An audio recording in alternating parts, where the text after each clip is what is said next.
Funky Politics. Funky Politics Show. Funky Politics. Funky Politics. Funky Politics. Funky Politics. Powered by MLGW. Memphis Light, Gas, and Water.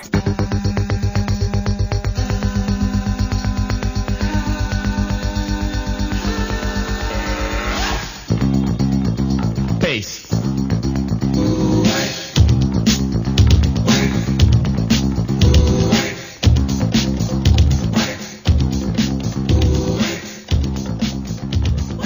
You're listening to Funky Politics, powered by the KUDZUKIAN Network. Our presenting sponsor is MLGW, Memphis Light, Gas, and Water, where we have the absolute, I want to say the absolute best drinking water in this country, right here of the USA. You know, that's what we talk about right here on Funky Politics.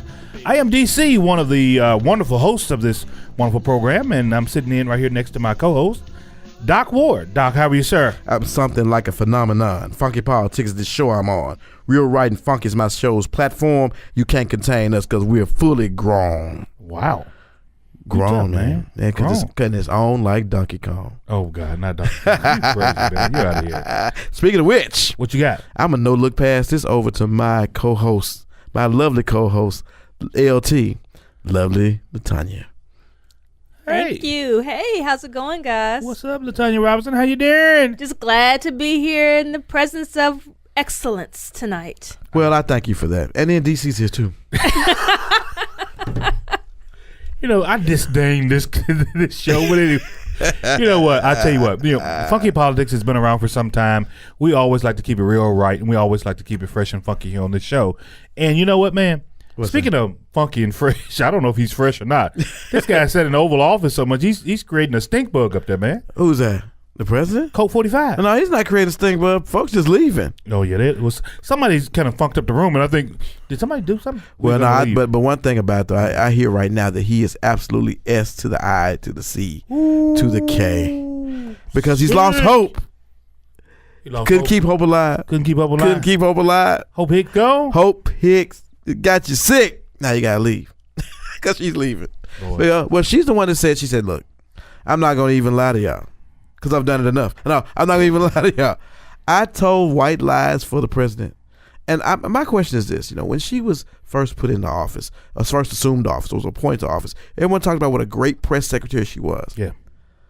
What press secretary gets out here and admittedly says, "I tell white lies," but believes somehow that people are supposed to delineate between the two and go, "Oh, it's just white lies." You know, it's not the black ones. No, it's just lies, right? It's just white lies. As my grandmother would say, you know, she hadn't lived long enough, that whole keep living. Yeah. Oh, she probably hasn't. 28, 29 years old? 29, you know, she still has some living to do, and she didn't know any better, for lack of a better term. Well, we already know that she has some issues with discretion because of the mate that she chose, you know. Yeah. But I'm not going to even get into that now. Speaking of the mate that's been chosen, we've got a I don't want to say matriarch, but we've got a person in Memphis and Shelby County who is the chair of the Shelby County Democratic Party. Okay. A young brother by the name of Corey Strong, who is what? He's laying it down for us, man. He's gonna walk us through this thing that we talk about democratic politics, and not only in the nation but also locally. You know what I'm saying, man? So I ain't got no problem with that, y'all. I got no problem with that at all. None at all. Good, and it's gonna give us the agenda for what the Democratic Party can do, not just to get in office, but to keep it, but to stay in office, sir. And also what you can do as a listener to become engaged in the Democratic Party process. Wow. Yeah. And all of that, where y'all? Right here on Funky Politics on the KUDZUKIAN Network. And those ain't no white lies. A very strange reaction. The more I see, the more I do. Baby. Funky Politics. Plus one lip sync champion, Latasha Peoples. Staring in the mirror, gonna change my ways. I wanna make Memphis a better place. I see your neighbor in need, but what can be done? Instead of buying shoes or a pretty dress with just $1 a month, you can help the rest. It starts with you. Plus one. You know, giving back through Plus One will make a difference for families in crisis. It starts with you. Plus one. Grandma's message couldn't have been any clearer. If you want to change Memphis, look in the mirror. had help from Plus One. And now we're helping others. Hey, Memphis, you can make a change. You too can make a difference. This is Corey Strong, straight out of Memphis 10. You listen to Funky Politics, powered by the KUDZUKIAN Network.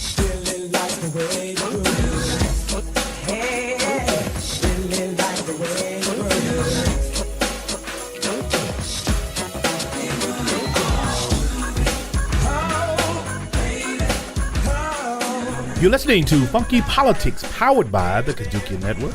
I'm DC, one of the fabulous hosts of this show, right along with LaTanya L.T. Robinson. Hello, LaTanya. Hey, DC, how's it going today? Oh, God, it's going. That's all I can say. It's going. It's going, huh? It's going. And, of course, we wouldn't be a show without Doc Ward. Doc, what's up, baby? As long as you know, and I'm going to tell you why, man. Tell me why. Burro and a stallion sitting on a hill.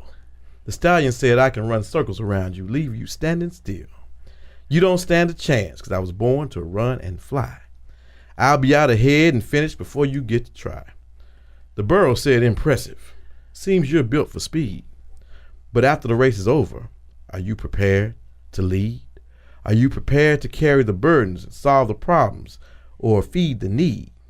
That's why I'm the symbol of progress, and you're just a symbol for speed. Wow. And that's the burro, correct? That's the burro, the symbol of our great Democratic Party. Nationally. I got you. The burro. I thought it was the burro. It's burro. Okay. Burro. You know, speaking of the burro, we've got the lead burro in Shelby County, Tennessee, right here with us. Yeah, well, I mean, I didn't say lead burro. I didn't say the other one. Lead burro. Corey, I didn't call you lead ass. We got Corey Strong, who happens to be the chairman of the Shelby County Democratic Party, a young brother who is doing some wonderful things here in Memphis and Shelby County. Welcome to Funky Politics, young brother. Man, how you doing? Appreciate it. I'm doing good. Definitely in the building. I was waiting for him to take us to the cross. He started. No, we want you to take us to the cross. We've been to his church before. Yeah. It's not pretty, but anyway. You know, Corey, we wanted to talk to you about the Democratic Party and the influences it has on this upcoming 2018 election and the sustainability of those going forward. But first of all, give us a little bit of who you are. Yeah. And tell us, the particular role that you play with the county party, which we all know. But also, then let's segue into where are the Democrats now, and where will they be on May 1, August 4th, and hopefully in November of 2018. So I'm Memphis resident, born and raised here. Left home and went to the Naval Academy. Did 8 years on active duty. Wow. I'm actually still a reservist. So blessed to put on the rank of commander in September. So I had some of my classmates, what we're trying to do. Thank you for your service, sir. No, I appreciate it. Thank you. It's a blessing to be able to do it. So did that, came back home, picked up an MBA on the way back home, came here to law school, said, hey, whatever it is I'm going to do in my community, I think that's the route to do it. And somehow found my way into politics, took a detour to Afghanistan in 2015 and 16, spent a year over there. Mm-hmm. But back in 14, elected to the state executive committee. I was on the county executive committee for the Democratic Party and said, hey, let me see, where I can get involved. And there was an opportunity here to kind of reform the party and do some good work. And so I threw my name in the hat this past summer, and they handed it over to me. And so having that opportunity right before a big election season is something that it's a lot of responsibility, but I think I'm up to the task. And so yeah, my mom says she wouldn't do this job for all the tea in China, but well, let me stop you right there. You said Afghanistan in 15. Yeah. So do you have any similarities to Memphis and Shelby? No, I'm just joking. Go ahead. No, I mean, it's really good, very organically. Yeah. Not by any recommendation, lineage, or anything else.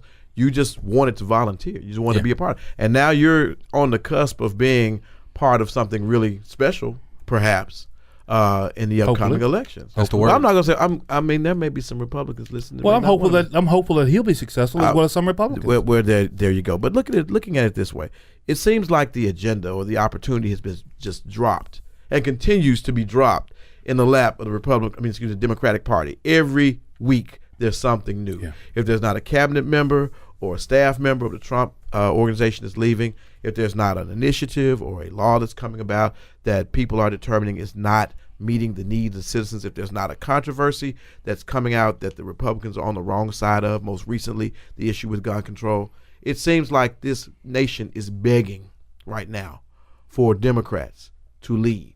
You should be tripping over yourselves in agenda items as to how you're going to roll that out, not just in the states that are blue states traditionally, but red states too. So can I ask you, what exactly are you all focusing on so that you can come out with some type of sustainable agenda for the upcoming elections on all state, federal, and local levels?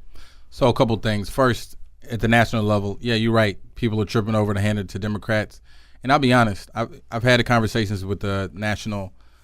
We're still trying to, sometimes you got to leave in the past, right? Sometimes you make a mistake. You just got to chalk it up. I made a mistake and move forward. Yeah, that's right. I feel like sometimes at the national level, they keep trying to make up for mistakes they made in the past. And at some point, you just got to say, hey, I did it. You know what I mean? It happened in the military. I had a CO. He said, look, you messed up, just come tell me and tell me what the plan is to fix it and just move on. But we in a day and age where people don't want to raise their hands. So, but I could tell you what we're doing locally here, because all politics are local, is my focus is to ensure that what we're doing as a party reflects the citizenry of this area, right? Okay. So we're not talking about who's the most charismatic person. We're not talking about who's got the oldest family lineage. Sure. We're not talking about, what might scare some voters. I am trying to take the party directly to people in Memphis. And I'm going to tell you, you talk about nationally, locally, so thirsty. You have no idea how thirsty these people are for someone that's actually going to address it. The citizens are for someone to actually address their issues. And so what I'm trying to do is two things. One is to ensure that we as a party get some credibility with the citizens, that we're going to come to you and discuss issues. We're not talking about who got elected here, where, to and fro, but we're actually going to address your issues. But also in the background right now, we're putting together a policy platform. So when these officials get elected, that they're on the same page with us, that this is what we're going to hold you to. Hold them accountable. This is where we're going to be. And so in 2019, we got the Memphis election, which is nonpartisan. Perfect time for me to go to county commission and even the Memphis City Council and say, hey, these are the things we expect you to be doing.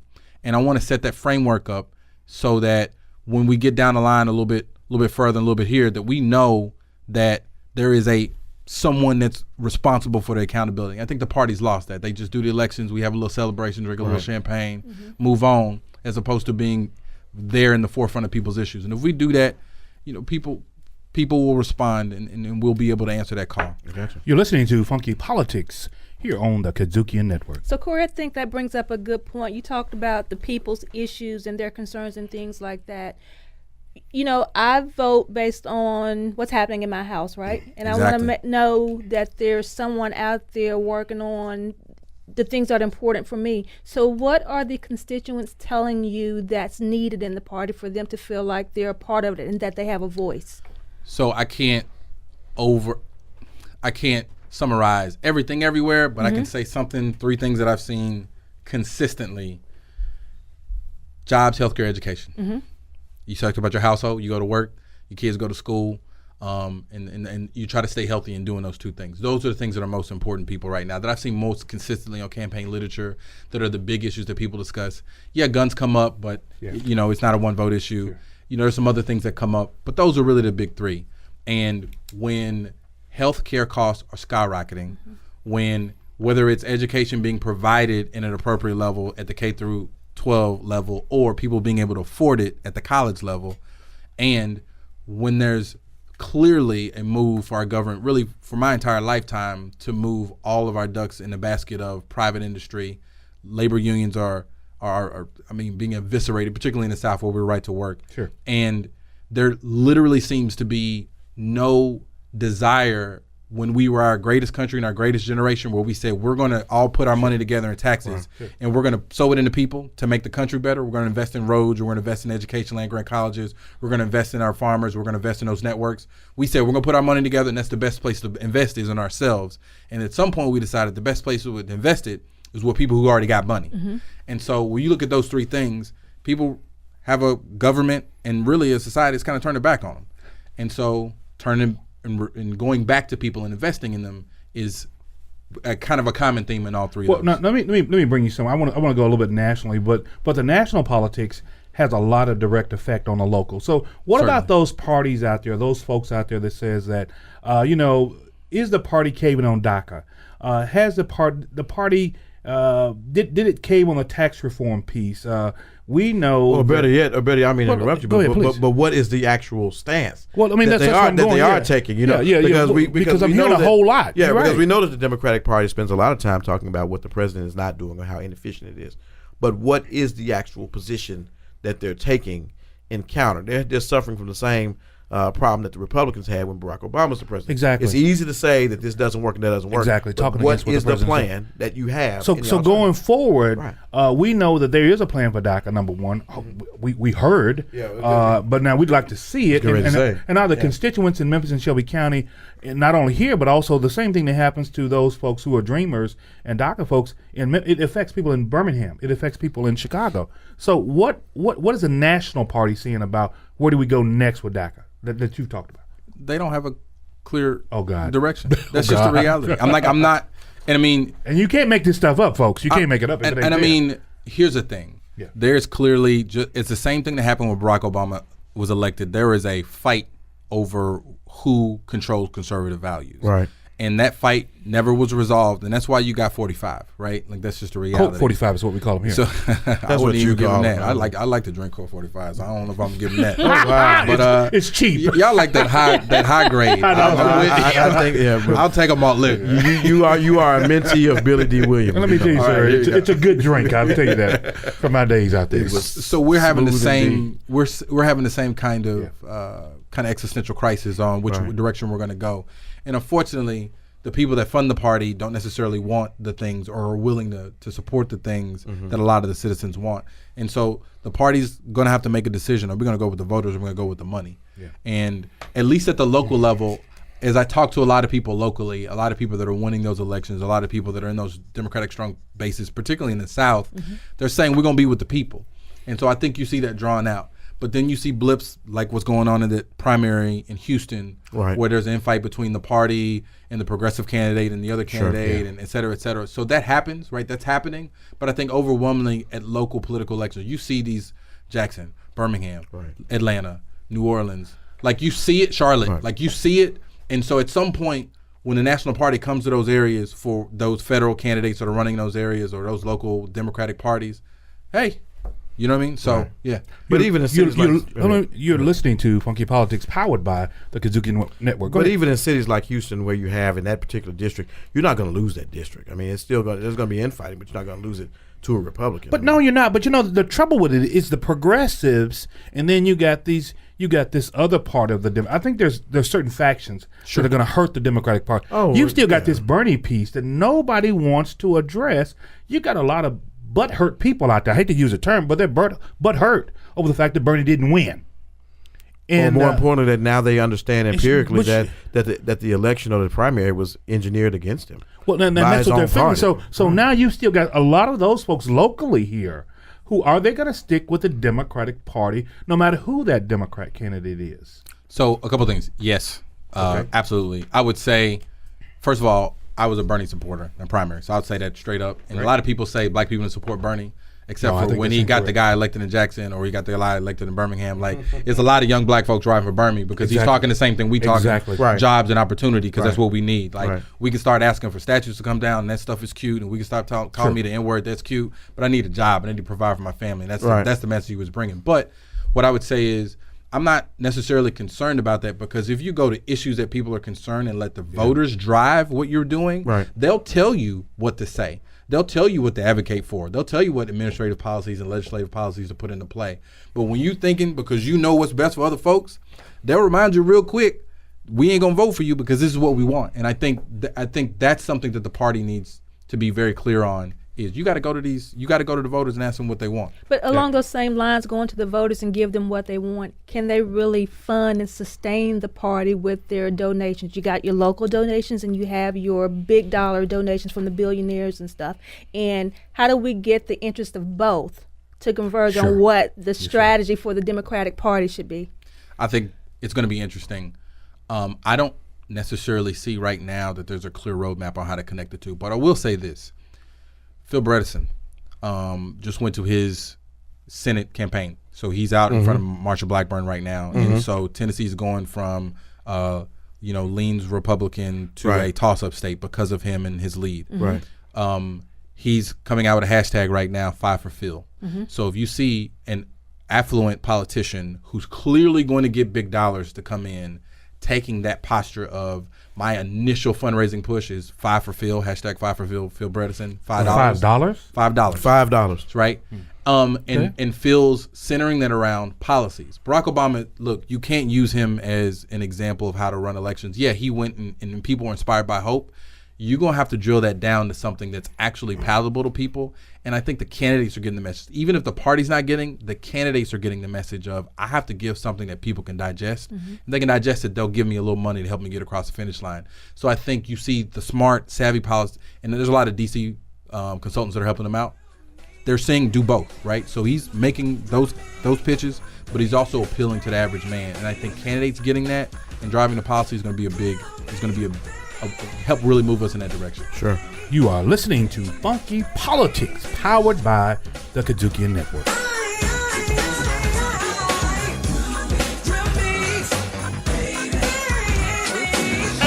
Riffin' on Jazz. This next gentleman we're talking about has an unforgettable voice. My sugar is so refined. Jazz was the happiest. Now, Calloway went to my school. Oh, really? Yes, he's not an alum because he didn't graduate. He had some gigs to do. Riffin' on Jazz on the KUDZUKIAN Network. KUDZUKIAN. Funky Politics.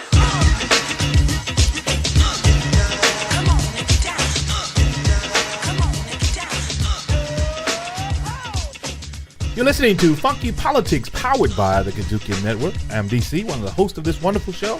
Sitting in here, I've got the lovely LaTanya L.T. Robinson. Hey, LaTanya. Hey, I feel official now with you calling me LT. I'm part of the team, right? No, not at all. But anyway, we've got Doc. Yes, you are part of the team. I love LaTanya. Doc Ward, what's up, Man, Doc? that was messed up. I'm man. sorry. You didn't say you're fired. You said you're not hired. We love this show, folks. Still auditioning. What's up, man? You all right? I'm wonderful. We hanging out with the Funky Donkey. The Funky Donkey? The Funky Donkey. Well, that's good. On Funky Politics. On Funky Politics? Who's this Funky Donkey? You know what? We have got a wonderful young man sitting in with us this evening, Corey Strong, who happens to be the chairman of the chief the in Funky, charge. The Funky Donkey? The funkiest chief in charge of the Shelby County Shelby County Democratic Party in Memphis and Shelby County, Tennessee. How are you, brother Corey? How are you? I'm doing good. I need y'all to be my hype man. Like, hey, they don't do that no more, but you do that one to come out. Hey, man. Get everybody going. The game is to be sold, not told. You know what I mean? They don't do street teams no more. You know what I mean? Not real street teams. No, not real. Yeah. Oh, there you go. Let me tell you something. There you go. Brother Corey, we're talking today with you, and you're the chairman of the Shelby County Democratic Party, naval reservist, commander. Man, you've done it all, and you're a young brother too, by the way. Now, Naval Academy, Annapolis. Yeah. Annapolis, man. The big place. Midshipman. So go check this out. Y'all heard that the USA soccer cheer, I believe that we will win. Yes. The whole thing. Yeah. Go check out the story. Me and my boy J-Rod. J-Rod came up with it. He put me onto it. We made that thing big. So before it was USA Soccer back in 99, 2000. Wow. So go check it out. We just cut a CBS on that to let people know, like, Naval Academy is one of the biggest things out of there. Wow. There's a Puerto Rican brother from NY and me from Memphis that kind of put that print. So go check it out. There you go. See, that's what I'm talking. That's why we want to talk to you today about all kind of funky the stuff. Black, the brown, our women who are out there in the trenches, doing the hard work, winning.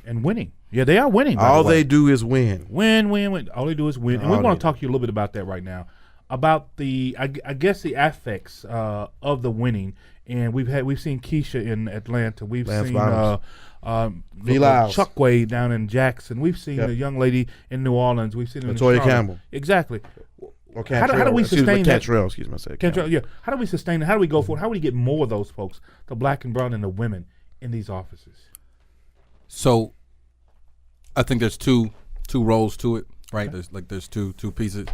The first thing is there has to be a commitment in these minority communities to mentor people. I don't know what happened at some point. I don't know if it was integration that caused it or whatever happened. That's a good start. We got sold that dream, and then we left people behind, and we didn't mentor them in that kind of connection, whether it was at church, whether it was in the community, in the school, whatever it was. So there has to be a sincere mentorship. But there also has to be a reception of the people wanting to run office for mentorship. So I look at the boy in look at Keisha in Atlanta, right? Right. Keisha was mentored by Kasim, but she made herself available. She supported. She did the work. Woodyard in Birmingham ran Hillary's campaign the year before to make himself approved, to get himself ready. Right. And so that's a message I have for a lot of people here is you want to show up last minute, and because you hear the word millennials, you ready to go, but you ain't done the work, right? You got to do the work. But talk about the work. Talk about the work, because I think that's the part that a lot of people that want to get involved in politics miss. And we say the work and we move on, but the work really is. So talk about what that is and what that means. So first of all, you're listening to Funky Politics, powered by the KUDZUKIAN Network. Go ahead, Doc. So as far as work is concerned, you need to do something that demonstrates that you're prepared for the office you're in, whether that's participate in a profession and set yourself aside, do something civically, or even if it's being involved on the ground politically, but doing the work, whether it's knocking on doors, engaging with people. People need to be able to look at you and what you've done and say, you know what, I see it, I smell it, okay, I'm with it, right? But if you show up and you say, you can deliver a message, but if people ain't ready to receive it because they haven't seen anything that proves you can do it, it's not gonna happen. And so I say a lot of people, I'm about to finish my undergrad, but I think I'm gonna win this office. I'm running for mayor. You know what I'm saying? And that's the issue. Yeah. So you have to do that work. And the age doesn't matter. I'm 36 years old, right? Yeah, that's right. What? JD, MBA, working on my third master's. I've managed people. I've had projects and done things in the military and the civilian world. Right. But the thing is that I've done the work, right? So if I decide to run for office one day, I've done the work. And there are other people like me. And a lot of those people are saying, hey, I'm going to go chase the money. And I don't blame them. You got to provide for your kids and, do your thing. But you got to do the work. But now, hold on. Let me stop you. But what about that activist, that person that was on the PTA, like a LT? She's sitting on the PTA, and she's got folks around and saying, you organized this meeting so great. I mean, you ought to run for the local school board, though. So in that vein, but now she never did anything, but she did work in her PTA group, and she got those parents together. She made the phone call. She did the bake sale. She did everything she should do to have a groundswell of people to support the PTA. You don't think that person's ready to step out and say, look, at least I want to start maybe with the local school board, a local city council? I don't think he's saying or town council? Well, I mean, I know he's not saying that, but I'm saying, can we not still encourage those folks to still do that type of work? Bruh, that's the work. Well, that is the work. But what I think, I was getting ready to say, I don't think he's saying that you should not go in that regard. But I think what he's saying is that dance without having danced. Right, and don't get out here in 3 months and think that you have all the answers to all the problems and that you're fully equipped and ready to go run for public office and have people put their trust in you for the most sacred of their daily affairs. Yeah. And you still don't even know how to get a piece of legislation from start to finish through whatever board or body it is that you're running for. So I think that brings up another point, because I know a group of people who'd like to be involved, but they don't know where they fit into the pathway. So if you look at, I'm locally and I do want to get involved, but how can I get engaged? What do I need to do? What does that pathway look like to go from PTA to a state representative or whatever those opportunities are? Can you kind of explain that pathway to people who may be listening who don't know where they fit in or where they could jump in? So you remember when I talked about earlier, I talked about the issues of what matter to people, right? Mm-hmm. So when you start talking about getting involved, serving publicly, in your job, you got to provide for your family, your kids. You got to get bills, and I get people making compromises there, right? Sure. But when you serving publicly, you certainly should try to make it something that matters to you, right? Sure. Like that's the path, like whatever it is, right? And so for me, like I knew I wanted to be involved in political office, but if you're concerned about the education for kids, school board and PTA is the perfect place to be, right? Sure. And when you start asking questions of why can't we do this, start downloading that information, right? Start paying attention to how that happens and saying, oh, that's the roadblock. I need to make myself prepared to be there so that's not a roadblock so we can get what we need to get done, right? So I think that's what it is. People need to hear that, because I'm telling you, there's just a group of people out there who have ideas about how they can help jump to the solution, but they don't know how to get in, how to get engaged. They feel like I'm disenfranchised. I can't be a politician, or I don't have a voice. I mean, think about the number of people who don't vote because they don't feel like they don't have a voice, let alone run for politics. Yeah, I'm more concerned about those folks. I'll tell you one way you start. Though. I'll tell you one way you start.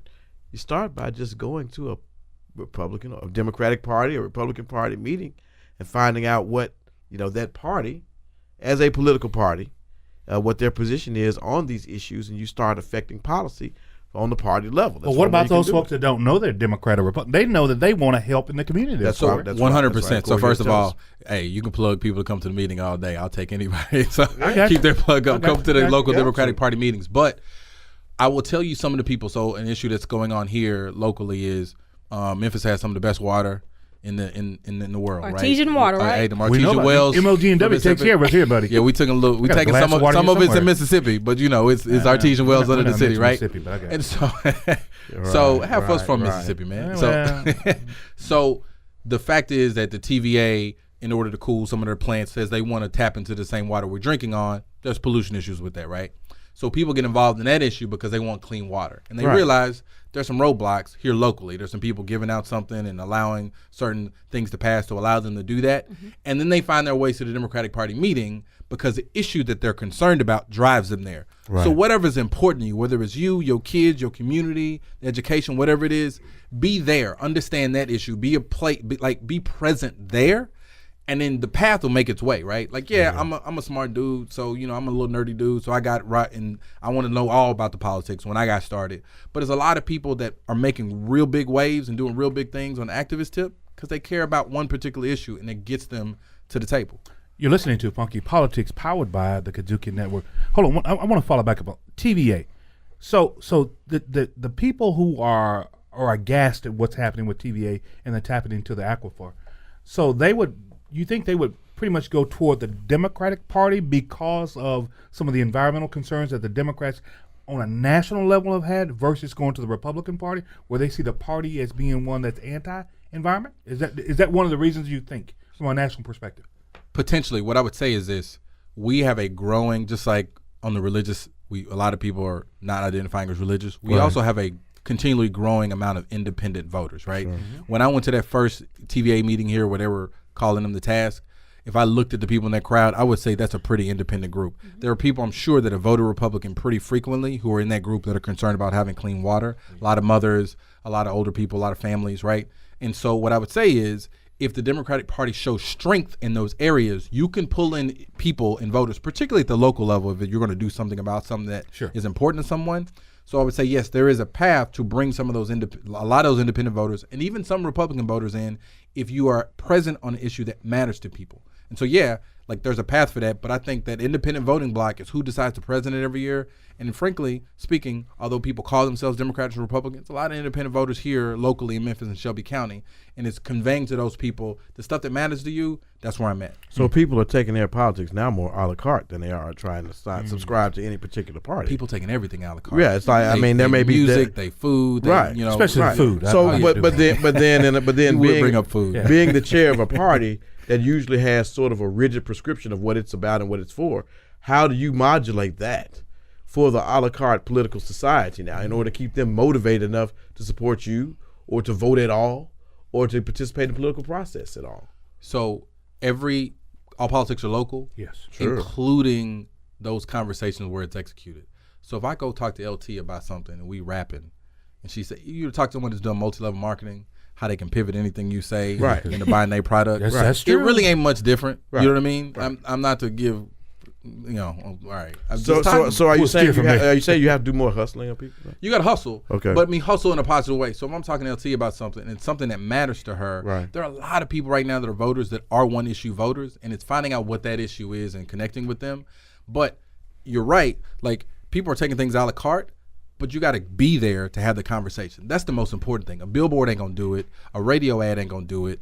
A flyer and a mailer ain't going to do it. It's got to be a conversation. So what I'm doing with my party is we're saying we got to have some real personal conversations. So when you at work at the water cooler and people are upset about something, it's connecting there and them believing in you to bring them to the message. But let's look at this conundrum, though, because what we were talking about in the beginning is that you got folks like Chokwe Lumumba and Randall Wolfen and LeVar Stoney, young African-American men. Yep. And on the other side of the coin, you've got Keisha Lance Bottoms and you have LaToya Cantrell, you have V. Lyles. African-American women, all mayors, major cities, southern states. Yep. Traditionally red. Yep. In the age of a la carte voting, how do you see yourself as a Democratic Party chair using that opportunity of all of these African-American candidates that are Democrats, by the way, in these red states? How do you see that as a way of being able to work the influence of the party in order to maybe change the landscape of the state? Or do you change the landscape of the state? Or do you just keep it that part as it is and just try to come up with a collective balance of Republican and Democratic views? How do you do that? What's your position? How do you work with that? So 2018 in Shelby County, like I tell you, we were doing Tennessee. Right. The path to getting elected statewide office in Tennessee goes through Shelby County. A lot of people don't realize this. I They agree look with at the you numbers. completely. Oh, absolutely. Hereford Jr. ran for Senate. Yep. Right. Outperformed in Chattanooga. Outperformed in Knoxville. Did what he was supposed to do in Nashville. Right. Yes. Margins were right in Memphis. Underperformed as far as turnout in Memphis. He lost by a percentage point because Absolutely. black people in Memphis didn't turn out. And you understand why. Right. Because to black people in Memphis, he was never considered to be a Memphis congressman. He was considered to be a national congressman that happened to be in Memphis. Or you might have taken him for granted and didn't go to turn him out. And Right. so two if things. you look at Woodford Right. in Birmingham, gets a race against an older black incumbent. That's right. Gets the people stirred up. Yep. And then now people are staying stirred up. And then a couple months later, you got a special Senate election and those same black people turn out, right?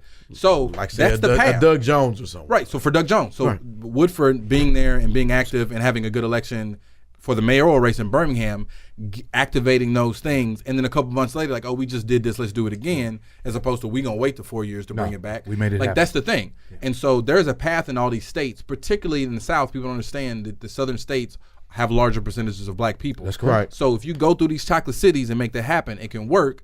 But the state parties have to realize, which is something I can say in Tennessee, they do realize that the path goes through these black populaces in these urban areas. Right. I will say this, that, with the recent resignation of Thad Cochran of the state of Mississippi, I even think the state of Mississippi now has something to look forward to. Every in terms state, every last one of those states. Yeah, You know? I think they're in play. Yeah, I mean, yeah. and I told Tom Perez and Keith Ellison in D.C., I said that Alabama was in play back in September, and look what happened. But look at I didn't know that this idiot over there, Roy, whatever his name was going to do what he did. But anyway, he did it. But look at So- Louisiana's going to be in play. You know, I mean, if they got a Democratic governor now. Louisiana's going to be in play. Yeah. Mississippi's going to be in play. Yeah. Obviously, Alabama's going to be in more play. Georgia is definitely going to be in play. Got to get these Democratic voters out there. You got to get those Right. folks of us that have been sat on our hands for years. Got to get them out there. Okay. So, There you go. but the other part that I keep asking about this, and I ask in the same segment, how do we make sure that we get the contribution dollars? So again, you have those billionaire dollars and those small dollars to support the local and the state type politics. How do we make sure that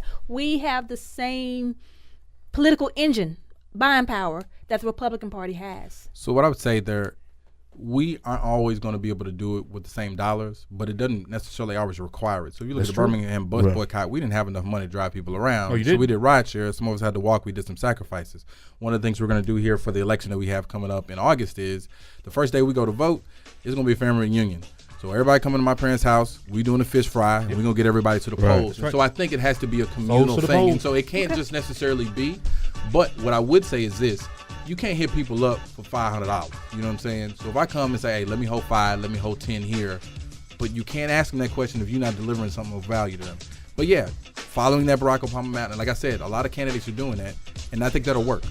You are listening to Funky Politics, powered by the KUDZUKIAN Network.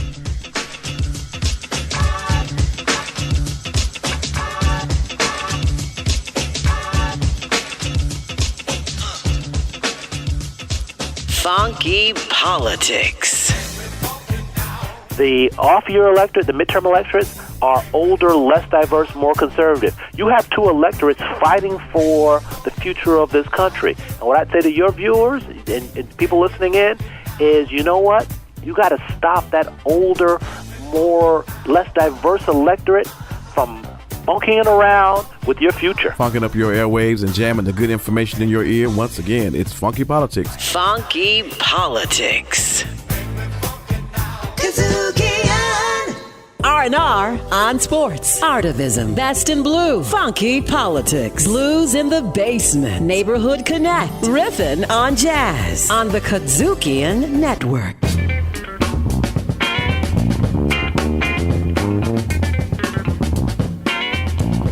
You're listening to Funky Politics, powered by the KUDZUKIAN Network. I'm DC, one of your hosts here on this wonderful show, sitting in with LaTanya L.T. Robinson.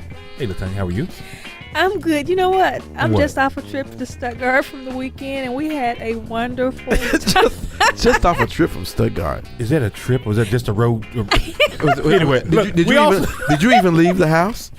You've been to Stuttgart? Anyway. And we had such a good time. You had a good time? We're doing the Sunday dinner thing again, and trying to make sure that we stay connected and all of those good things. Yeah, it's about family and this positive image of what family stands for. Yeah. Speaking of that, Doc Ward, how are you, sir? Doesn't it sound like Stuttgart? What's the name? They used to go to St. Olaf all the time. The Golden Girls. Now you're making me old. No, I think he was making you something else. But anyway, St. Olaf. As long as we're going to do this show, we're going to hear about Stuttgart. You are. It's like St. Olaf. Stuttgart, Arkansas. Well, you know what? Speaking of Stuttgart, Arkansas, we've got a young man. We're never speaking of Stuttgart, Arkansas. Never speaking of Stuttgart, Arkansas. Good transition. We got a young brother in the studio with us this evening, Corey Strong. That doesn't know where Stuttgart, has Arkansas no clue where Stuttgart, Arkansas is. Corey Strong, who's the chairman of the Shelby County Democratic Party here in Memphis and Shelby County. Welcome to the program, sir. How are you? I'm good, man. I'm good. I like how you shoehorn. You like how she shoots horses? You know how you shoehorn that transition? Yeah. Speaking of Stuttgart, I got a dude here. My man here. We all care about Stuttgart, but anyway. Yeah. We were talking a little bit offline about with relationship to the work that you do with the Shelby County Democratic Party, as well as the National Party and the State Party, positive images that we've seen as of late that have been, I guess, that have really hit that foray here. Positive African American images. Positive African American images, especially Black Panther. Black Panther. I will say that's T'Challa. Okay, I don't know what I'm talking about. I didn't see the movie yet, but anyway, I just heard about it. You are the last black person in America. I'm done. He got Juneteenth. He got the Black Panther Juneteenth. Basically, that's what it is. So I'm waiting for it to come out on DVD, whatever. Doc, what we got here? You're waiting on it to come out DVD. You know, there's something called Blu-ray now and a whole bunch of other things. Or live stream. Yeah, there you go. No wonder you hadn't seen it. Yeah. Even your late reviews are late. Does it come out on HBO anymore? I mean, think about it. If you had Fire Stick, it's already out there. Oh, wow. That's true. Yeah. Somebody has already downloaded We can tell who bootlegging over here. Yeah. I'm on the right show.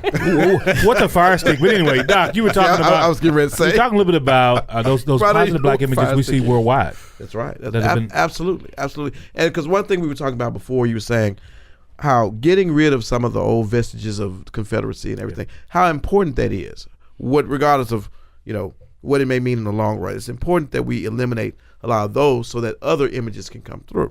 But in light of Black Panther, the unveiling of the portrait of Barack and Michelle Obama, whatever you think about the aesthetic quality of it, because there's some mixed reviews on that. But you got to think about the one of Michelle, right? So that one is really controversial, right? Why? But the portrait with the black and white gown on with the dress on, with the with the colors and things like that. Why? Because so she has such beautiful skin, but they chose to use a gray overtone in that. So little different. I think that was an artist, though. It was an artist's perception, right? She does her thing. She does great earth tones. Perception. But the thing that I love, so like there's this thing going around the internet right now about this little girl. So suddenly she's in the museum and she's watching the unveiling of this portrait, right?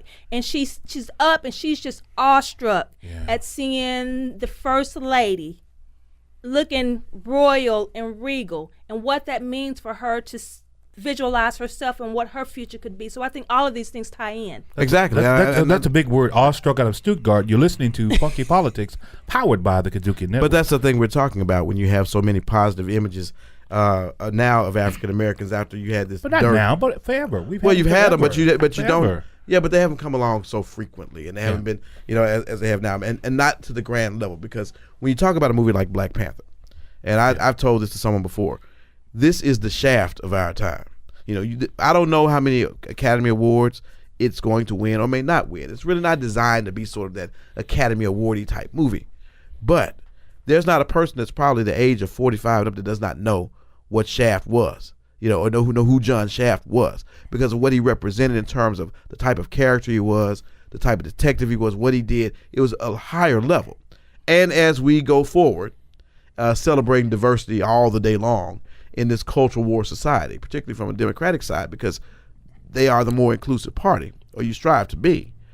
How important do you think it is that we have these images of the president coming out, the portraits, and then the Black Panther movie, and then Jordan Peele, for God's sakes, won an Oscar for a movie that was really not, even though it had a large budget, was not anyway slated to be part of that Oscar success. How important is that we see so much African American achievement all at one time for the political side? How important is it? How important is that right now, especially for coming from someone that's leading a party in the South? So I think it's a big piece. Before I knew what a Democrat was, I was black, and long after I'm gonna be black. So, and I think it is important to see positive images because it gives black people a sense of strength, right? Authority, right? I was listening to a Ryan Coogler interview as a director that did the movie, and he was talking about going to Africa and visiting, and some of the things that we are necessarily ashamed of, but in Africa are their actual like habits, right? So when you drive around and you see people sitting out in the corner, you'll see someone in the neighborhood like, y'all need to be out in the corner because we've been taught being in a group and being strong or showing some intimidating people is a bad thing. And Coogler said when he was in Africa, that's something you did at the household. You put your children out front, so when people roll by, they said, you strong. That's your future, right? Wow. And so, like we've been disconnected from what is culturally ours, and a lot of the things he said, hey, these are things that we actually got from Africa, and they were important to us. And so the point is, they see that as a sense of strength. If we see images like that provide a sense of strength, then we'll not depend on a political party, to do that for us. We will anchor that strength, and a political party will then come to us because they see us as a valuable voting bloc, because we understand and we have some sense of authority for our own communities and our own destiny. See, Corey, I see that exemplified in you. Just think about the 2016 election when our candidates were Hillary Clinton and Bernie Sanders, both over 70, white. She wasn't over 70. She was 75. She was close. She was 75. No, she was in her 60s. No. Oh, she looks 70 though. Go ahead. Okay. I have to look at that. But the thing is though, so that's been the representation of the Democratic Party, right? Old and white. So it's what's so funny. Go to your point. Don't worry about it, LT. But it's refreshing though. First she aged Hillary, and it's just old and white. That's all. So it's refreshing to see a chair that is a young African American who can draw other people to the party, who can draw that diversity. So how do you get more people like you to step up into these roles? Well, I think first of all, there has to be a clear delineation between doing it for the purpose of yourself and self-promotion, self-aggrandizement, just to be in the seat, and getting work done. Yeah, it ain't a lot of people so my parents both grew up picking cotton, all right? So dad was driving a tractor 8. Mom tells stories about teasing the older brother because if he didn't fill his 100-pound bag up, they was both gonna get in trouble. Right. So like that's what I was raised in. So I was raised in the city, but we still shuck corn every summer, shell peas. Mom put them up, huh? Like you know what we do, right? You know what I'm saying? I still gotta go see my aunt. Yeah, probably Stuttgart. So we is connected. It's like, but the point is, you got to do the work, and I think that's where people have to understand is you don't just show up and say, hey, this is what we're gonna do. I do like what Barack Obama has done. In inspiring a group of people to say, hey, this is something I can do and be a part of, but you have to like prepare yourself. You got to show up prepared. And I think that's the most important thing. You are listening to Funky Politics, powered by the KUDZUKIAN Network. We talk about preparation. We talk about all of these things today, and we've seen it on the large scale, in the mass media. But now we've had leaders for years, for decades. In the late 1800s and the early 1800s, we've had them all over the place. Now we weren't able to access them. Yeah, we did. You had unsung heroes in every community out there. Oh well, okay. You have unsung. I'll go for that. And I think what we have done now is with the rising of the Black Panther, all of these movies out there. But now, what about the rising of some of those major leaders coming up in the party locally here? Do we have a lot of those unsung heroes that are stepping up right now that you've seen so far? So we have a few. There has been kind of a lack of willingness for some of the older generation to groom people behind them, and yes. I think that's legacy. That's why I want to go with this. That's why legacy is important, right? Yes. And so you do have to put a legacy behind. You have to do the work out front and say, hey, who's going to replace me? Who's going to carry this mantle, or who can improve on the process that I laid down, right? Sure. Well, why do you think that is? I mean, it's a number of reasons. I think when you ain't never had nothing, and that's what some people dress so. Well, you never had nothing. When you get something, you want to give it up. And, it's relevance, right? But I would also say another thing, and I think this is important. This is a fundamental orientation difference between our community and other communities. That pulpit preacher or you a politician or whatever, that's the shining star, right? White politicians ain't the shining star. No, it's the business person that tells them what to push across. That's the shining star, right? And so we got the game messed up, right? I'll give you an example. Barack Obama library wants to do it with a minority contractor. They had to put 4 black construction companies together. He had to create a consortium just to build that building. So the point is, if black politicians today in Memphis or anywhere else said, hey, we got the money, we got the funding, we got the setup, do we have the businesses ready to receive that and execute it? And the answer is no. In their communities, the politicians aren't the ones that do it. They say, I want to build this. You figure out how to get a funded politician and we good to go. And so it's just, we got the game messed up. We're like totally disoriented. And so one of the things I'm working on here is I'm not working with politicians. I'm having conversations with young professionals saying, hey, yo, like, if we go down here and get this set up, I need you to be prepared, because that's what they doing on the other side. Every time a TIF shows up or some tax plan and they can create business, whatever, seems like a business just shows up with a plan. Yeah. Like it just happened. Yeah. They been did that. They was two years ago working on that. They been did that. Oh, come on, He ain't now. lying. Hold on. Funky politics. He know he's speaking to. When you're a Naval Academy graduate, you can say stuff like "been done that." They been I'll did do that in uniform. No, I'm not. No, I get your point though. I get you're it 100%. right. I get it 100%. They come to the table already with the plan that they, oh God, this is new. No, it's not new. They worked on this for some time. But what it comes down to, but there's another element to that. What is that? Both of you, is that when we went back to earlier, you said, what do you have to do to get into politics? We have to, and I would say African Americans, I said a million times, we have to establish and forge an agenda of what we want to see. 100%. And you have to stop working off of someone else's agenda. Absolutely. You have to look into the neighborhoods that were built for us, by us, so long ago, and see the dilapidation and the blight that's existing. And those of us that have means have to say, I want to make a change, and this is what I want to do. Instead of waiting on someone else to build another neighborhood that you have no connection to, and you can hopefully get a scrap of a piece of a contract to do something in that neighborhood. We have to be more proactive in what we want to see. I'm going to hit you with 2 things. So people my age. Hit me. Sure. If you look at people my age, black people my age, they're trying to live their parents' dream. Right. They want to go to the suburbs. White people my age are going to the same communities we trying to get out of. There you go. Right? So gentrification, right? So they understand I know how to build wealth because they've been taught that. Absolutely. We trying to get out the hood, they trying to get in the hood. Right. But the second thing is when you talk about, okay, how do I orient that in a way where, like we create that wealth? If we don't spend the time, I had a conversation with a young lady and we were talking about in your community, like how do I do the thing that matters in my community? Right. Close some grocery stores here, right? And so I talked to a young lady who's like, I'm working to do activism in that particular area. And I said, baby, you got an education. Why don't you build a grocery store? There you go. Why don't you make the concept so good they can't turn away from it? Because the city's going to do it before you do it. And it's going to be built by some people that don't look like us, for some people that don't look like us, and we're going to get shut out. Why don't you make the idea so good and you got the people with you so that when the city wants to build it and say, no, we want to build our own thing and they got to fund it.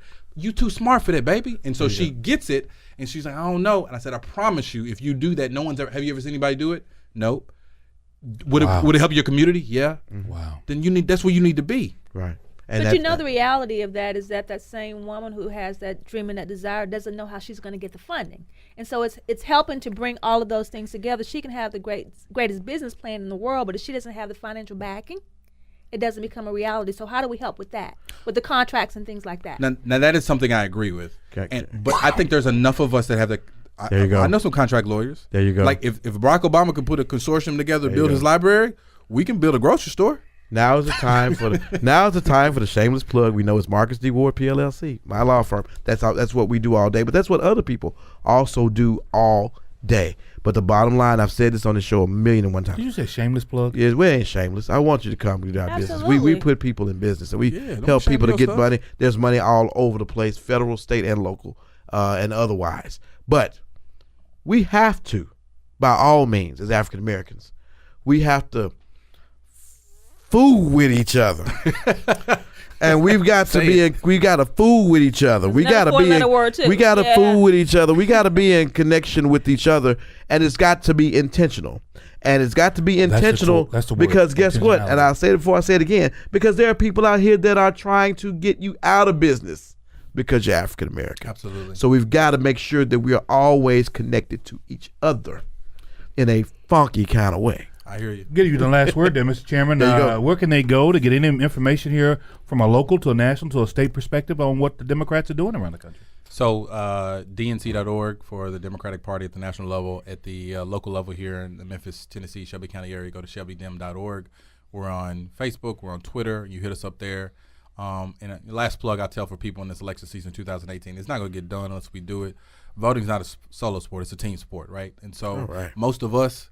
Say that again. Voting is not a solo sport. It's a team sport. Most of us that's voting, that's talking about the problems in the black community particularly, open our door, can't see the black community. Mm-hmm. That's another whole podcast, right? Wow. So the point is, those people that you're advocating for, your cousins you don't talk to, the one that get your hair products when you go see your grandmama, if you're not taking them to the polls, all that stuff you writing online is lip service. It's not a solo sport. Take the team with you. And it's also a contact sport. If it ain't contact all your people and get them to the polls. What do you just say? Hold on, I'll write that down. Hold on. Yeah. If it ain't done, we got to do it. If it ain't done, we got to do it. You're listening to Funky Politics right here on the KUDZUKIAN Network. Funky Politics. Artivism. Artivism features conversations with artists, creatives, and citizens working at the intersection of art and social activism. And I'm Linda Steele, your host.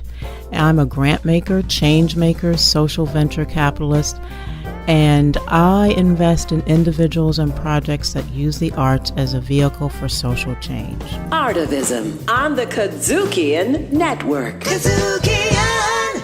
Funky Politics. We're back with the Funky Politics show on the KUDZUKIAN Network. You know what? I tell you what, if I have to sit and listen to a young brother talk about politics, about how Democrats, how Republicans can work together, but how you can get right-thinking folks doing the right thing, I'd rather hear from this young brother, Corey Strong, man. He's deep, man. He's a deep brother. You know what I'm saying, man? I know what you're saying. But I think the most important thing, and amongst all of the things that he said, he talked about what it took for you to become active in your area. Your local area. Your local area. Because all politics are local. That's right. Everything begins with the local cause. If you ever saw the movie Mr. Smith Goes to Washington, that's right. He didn't go to Washington because of Washington's issues. He went to Washington because issues that were going on in his own community. And that's what's going to get us there. So whether you're starting from the grassroots or whether you have some big complex cause, I think one thing that we can learn, or some things we can learn, is, first of all, understand your electorate, know what policy, how it works, and how to get things done, and have your own agenda. We have to have our own agenda. You can't wait and work off someone else's agenda. You have to have your own agenda and work that agenda. You're not going to pass. You're not going to always succeed. Sometimes you're going to fail. But the important thing is that you keep moving always. And figure out where you jump into the process. So whether it's jobs, education, or healthcare, or something else that interests you, identify what's important to you and become a part of the process so that your voice matters, your vote matters, your money matters. Step into the process. And as we said before, what did he say? Politics was a team sport. It is a team sport. And a contact sport. That's right. You see it need to be done? Get it done. Do it. Get your team together and contact as many folks as you can. Get your cause heard. Understand what it takes to get it there. And always remember, whatever it is you do, keep it real, keep it right, and keep it what, folks? Funky. And you will never, ever lose. Funky Politics executive producer Larry Robinson for KUDZUKIAN. Hosted by Daryl D.C. Catron and Marcus M.D. Ward. Talent booking, Miko Horn. Funky Politics recorded at KUDZUKIAN Studio. Directed, produced, recorded, and distributed by KUDZUKIAN.